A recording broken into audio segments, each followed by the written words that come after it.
এত ফুলের মালা নিয়ে সকাল সকাল কোথায় যাচ্ছি? সো হ্যালো এভরিওয়ান, আমি সঞ্জীব আর তোমরা সবাই কেমন আছো? আজ আমাদের মন্দিরে পুজো। প্রতি বছর মন্দিরে জন্মদিন পালন করা হয়, যেমন আমাদের জন্মদিন পালন করা হয়ে থাকে তেমনই। তাই সকাল সকাল জোর করে মামিমা উঠিয়ে দিয়েছে ফুল আনার জন্য।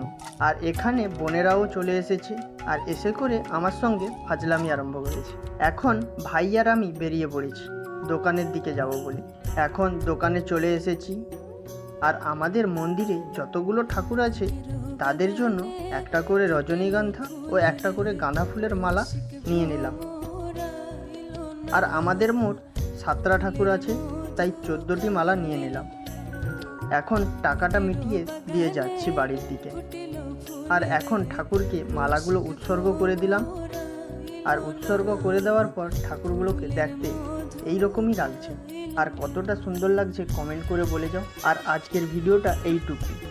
আর এমনই শর্টস পেতে আমার চ্যানেলটাকে সাবস্ক্রাইব করে রাখো।